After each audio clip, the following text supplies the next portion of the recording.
And we are back for page 5 and 6. All right. We got a question now. Does the following parabola have a maximum or a minimum value? So we already talked about this in the last video. The big idea. A normal parabola opens up like that, and it would have a minimum value. However, we look at our a value. If a is less than 0, like in this case it's a negative number, then instead my parabola will open down and it will have a maximum value.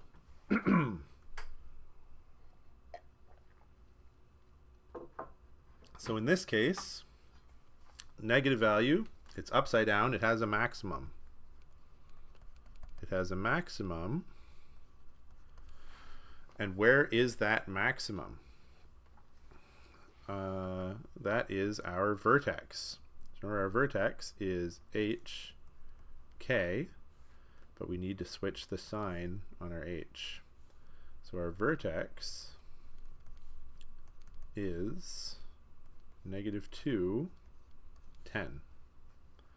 So that means we have a maximum at -2, 10, because a is less than 0, and then the max value is just our k.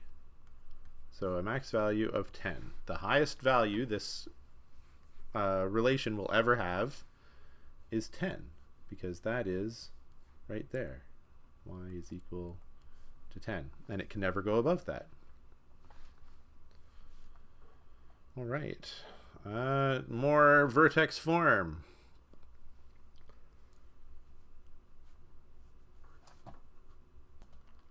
Sorry, I had to cough.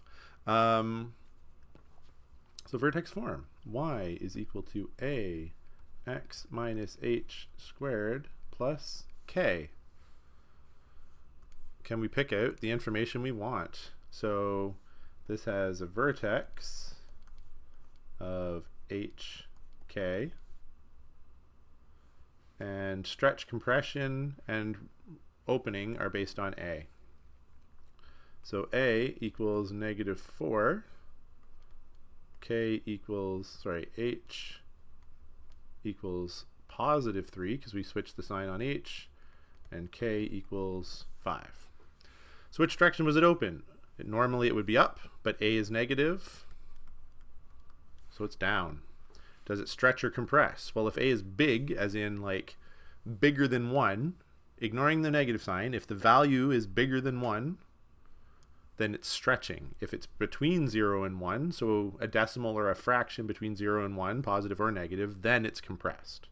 So it's a big number, 4. So this is a stretch. And we can say it's a stretch by a factor of 4. Is it a maximum or min? Well, it opens down, so it has to have a maximum because there's a maximum point. What is the maximum value? That is our k value. So 5. Y equals 5. What's the vertex? Well, we already talked about that. H is 3, k is 5. And what's the axis of symmetry? So if we have a parabola, it has a vertex, and if you have a little imaginary line down the middle, it's an exact mirror on each side because it's symmetrical. So this value has to go right through the vertex. So it's just the first part of the vertex, which in this case is 3. X equals 3. Easy peasy. I expand and simplify. This means FOIL. That's all there is to it. So my 3x needs to multiply by the 5x and by the 2. My -4 also multiplies by the 5x and by the 2. So 3x times 5x is 15, 3 times 5, and then x times x is x squared by our exponent laws. 3x times 2, well, that's 6x. Negative 4 times 5 is minus 20x. And then negative 4 times 2 is minus 8. And then you'll always have two that are the same that can be collected in the middle. So 15x squared plus 6 minus 20 is minus 14x. And then minus 8. So these can be collected because they have the same variable part, right?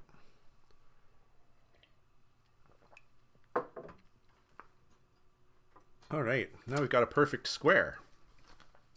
How do we do that? And this is something you might see if someone said they wanted you to convert from vertex form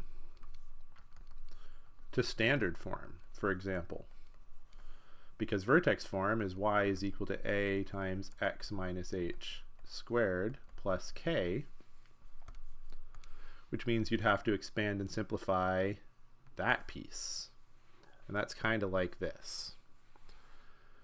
So squared means multiplied by itself. So let's just write it out like that. So that's 2x plus 1 times 2x plus 1. Being squared just means multiplied by yourself. Then we do our FOIL. 2x times 2x is 4x squared. 2x times 1 is 2x. 1 times 2x is also 2x. And 1 times 1 is 1. We collect the ones that have the same variable part, and we get 4x squared plus 4x plus 1. And a couple of more of these for a little more practice. We do our FOIL. So 4 times 2 is 8. X times x is x squared. 4x times 5. 4 times 5 is 20. X doesn't have anything to multiply, so it just stays x. Negative 7 times 2x, negative 14x. Negative 7 times 5, negative 35. And then we collect these two in the middle. 8x squared minus, plus 6x minus 35. And finally, another squared one. So this is the same as 3x minus 2 times 3x minus 2. And we do our FOIL. I'm going to skip the middle part this time and do it all in just one step, which you can do if you get it, and if not, do your full FOIL and check the answer. 3x times 3x is 9x squared. 3x times negative 2 is negative 6x, and then negative 2 times 3 is negative 6x again. So I have a total of negative 12x. Negative 2 times negative 2, positive 4. So again, if you can do it in one step, great. If not, do the one in between first. Oh, and then we've got factoring. Factoring, I like factoring. I find it fun. So this is the one where we need to find a product of our C value and a sum of our B value. So remember, y is equal to ax squared plus bx plus c to get where these like b and c are coming from. And we only ever have to do this when a is equal to 1, which is nice, because then it just kind of goes away. So in this case, we need two numbers that multiply to be 40, positive 40, and they have to add to be positive 14. So we can go through and list all the factors of 40, 1 times 40, 2 times 20, and so on. We can do that. 1 times 40, they would add to be 41. 2 times 20 would add to be 22. 3, nope, that can't divide by 3. 4 times 10 would add to be 14. Oh, there it is. We got it. So my values that go in my factored form are going to be 4 and 10. So it's going to look like this. It's going to be x plus or minus a number times x plus or minus a number. So we're doing the opposite of what we did here. We're doing the opposite of this foiling stuff. We're breaking this form, the trinomial, into two binomials that are multiplying. So we're going to end up with those two binomials. We're going to start with the trinomial and end with the two binomials. So it's just the opposite. And then these, however they're written, go right in the brackets. So x plus 4, x plus 10. And that's it. And if the question wanted the x-intercept or the roots, just like earlier, we switch the signs. So we would have -4 and -10. Right. So let's do the next one. If that one you weren't sure how to do, try the next few on your own and then check your answer. Don't just watch me do them all for you. So this time we're going to be multiplying to -12. And whenever this is a negative sign here, sorry, brief interruption. Anytime they're multiplying to a negative, that tells you you're going to have one positive number and one negative number. So I like thinking about this as like a difference instead. So they're going to have a difference of 4 this time. And that lets me kind of not worry about the negative in front of the -12 right now. And we can just look at factors of 12. So to get a 12, I could do 1 times 12. That has a difference of 11. I could do 2 times 6, and that has a difference of 4.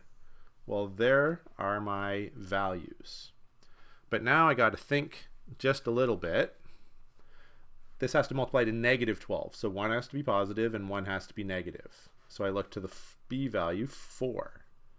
I need a positive, so whichever one of these is bigger has to be positive. Because if I did +2 and -6, well, those add to -4. So that doesn't work. So it has to be +6 and -2. So y is equal to x plus 6 and x minus 2. That's all there is to it. Another one. So again, we've got a negative c value. So we're going to be multiplying to -32, and we're going to have a difference of 4 again. So difference again, it lets me sort of ignore the negatives. So what are the factors of 32? Well, I'm going to skip ahead. I can tell 4 times 8 is going to be the one that works for us because they have a difference of 4. But they have to add to -4. So the bigger one of these is going to have to be negative. So it'd have to be -8 and +4 because 4 minus 8 is -4. So y is going to be x plus 4, x minus 8. And the order you write these two brackets doesn't matter. The order of multiplication doesn't matter. If I wrote it in the opposite order of you, it doesn't make any difference. Last one. We're going to have 2 that have to multiply to 4 and add to -5. Okay. So this being positive, c being positive, means that they're either both positive or they're both negative, right? They have to have the same sign. All right, well, factors of 4, there aren't many. 1 and 4, or 2 and 3. That's not right. See, I saw that 5 and I got thinking something else. It's easy to do. 2 times 2 is another way to get 4. B is negative, so these all have to be negative. Because I can't add 2 positive numbers and get a negative. So -1 minus 4 is -5. -2 minus 2 is -4. So that is my 1 in this case. So y is equal to x minus 1, x minus 4. Just my 2 numbers here. Great. Last one for this video. Suppose Ted has $1,000 to invest. If he invests his money for 6 years at 6.5% simple interest. Simple interest. That means the amount of interest is equal to PERT. PRT, the principal, the starting value, times the interest rate as a decimal, times the time in years. So let's pick out those values. PRT PRT. So he has $1,000. That's at the beginning, that's the principal. 6 years, that's the time. 6.5%. R is 0.065. We've got to switch it to a decimal. And now interest is equal to PRT, which is equal to 1,000 times 0.065 times 6, which gives a value of $390. So how much would he have total after 6 years? Well, this case is just asking how much does he have. So he started with 1,000 and he gained 390. So it's going to have to be 1,390, right? If you like a formula, we have future value is equal to principal plus interest. That's it. You put in the 1,000, you put in the 390, you get your answer.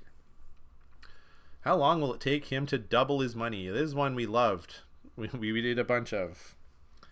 So double his money was a special thing, right? So if he starts with 1,000, then to double it, he'll need to get another 1,000. So looking at this formula here, if principal was 1,000, then interest is going to have to be 1,000 to double his money. So we know the principal is 1,000. We know the interest is 1,000. We know R is still 0.065. The only thing we don't know is time, and this is saying how long would it take. So we're solving for time, but our formula is our formula is I equals PRT. So we need to rearrange it to get T all by itself. There's two ways to do that. We can divide this side by everything next to T to get it all by itself. And then we have to divide that by the same thing. So we get T is equal to I divided by P times R.